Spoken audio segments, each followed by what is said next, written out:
कार्रवाई शुरू हुई तो आंदोलन से बाहर निकलने वाले संगठनों की गिनती बढ़ने लगी है। पहले दो बड़े संगठनों ने बाहर आकर कहा है कि कल दिल्ली में जो हुआ उसके लिए दूसरे नेता जिम्मेदार हैं, कहीं ना कहीं लापरवाही जिम्मेदार है, दिल्ली के अंदर बैठे पुलिसकर्मी भी जिम्मेदार है। जो पुलिसकर्मी सैकड़ों की तादाद में घायल हो गए उन पर भी सवाल उठ रहे हैं। और तो और इस समय एक बड़ी खबर है, हिंसा बॉर्डर के बाद से चिल्ला बॉर्डर से किसान नेता घर की तरफ निकलने लगे हैं। चिल्ला बॉर्डर से तस्वीरें आई हैं, बड़ी संख्या में किसान घर लौट रहे हैं।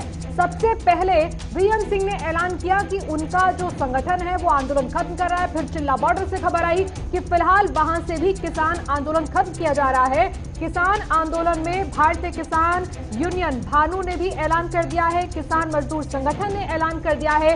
चिल्ला बॉर्डर से घर जाने वाले लोगों की तादाद बढ़ गई है। फिलहाल आंदोलनकारी इस आंदोलन को यहीं खत्म करना चाहते हैं और उसके पीछे वजह बताई जा रही कि कल जो दिल्ली में हुआ उसकी वजह से किसान नेताओं को, किसानों को शर्मिंदगी महसूस हो रही है कि जो हुआ वो अच्छा नहीं हुआ। गाजीपुर बॉर्डर से भी भारी तादाद में लोगों के घर लौटने की खबर है। चिल्ला बॉर्डर खाली हो रहा है, एक के बाद एक किसान वहां से निकल रहे अपने घरों की तरफ। बल्कि आंदोलनकारी किसान कह रहे हैं कि हमारे आंदोलन को बदनाम करने की कोशिश की गई।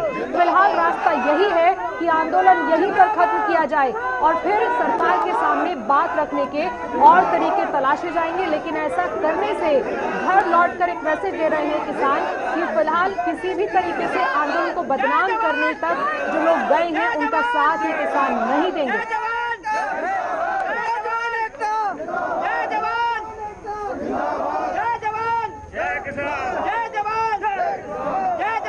ये चिल्ला बॉर्डर की तस्वीर है। किसान संगठन एक एक कर ये कह रहे हैं कि फिलहाल उन्हें ये मंजूर नहीं। गाजीपुर बॉर्डर की तस्वीर आपको दिखा रहे हैं, किसानों का घर जाने का सिलसिला तेज हो गया है।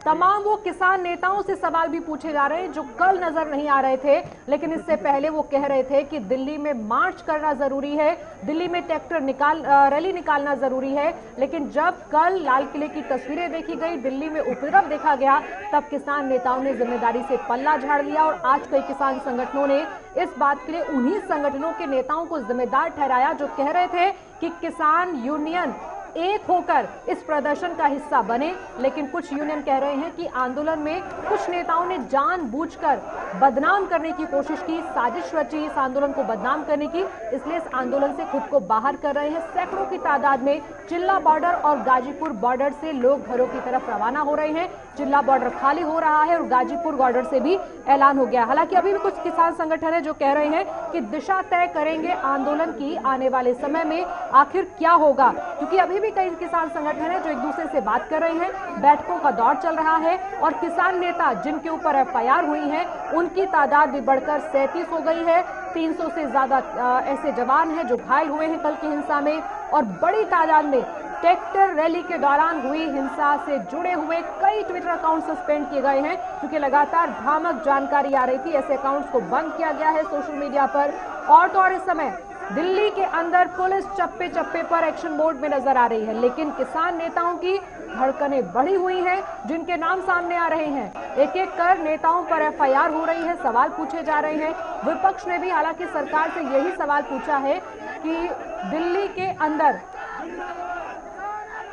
जो हुआ उसके लिए सरकार जिम्मेदार कैसे नहीं है। अब जरा सुनिए उस नेता को जिस पर सबसे ज्यादा आरोप लगे हैं कि किसान आंदोलन को भटकाने वाला और किसानों को भड़काने वाला कोई है तो वो राकेश टिकैत है। भारतीय किसान यूनियन से लेकर यूनियन के प्रवक्ता को लेकर वीएम सिंह ने भी कई दावे किए और ये भी कहा कि पुराने अगर वीडियो आप देखेंगे जो वायरल हो रहे हैं तो बताते हैं कि किसान इस समय कहां जाएं, क्या करें, कितनी तैयारी के साथ हैं, जिसके बाद से राकेश टिकैत पर एफआईआर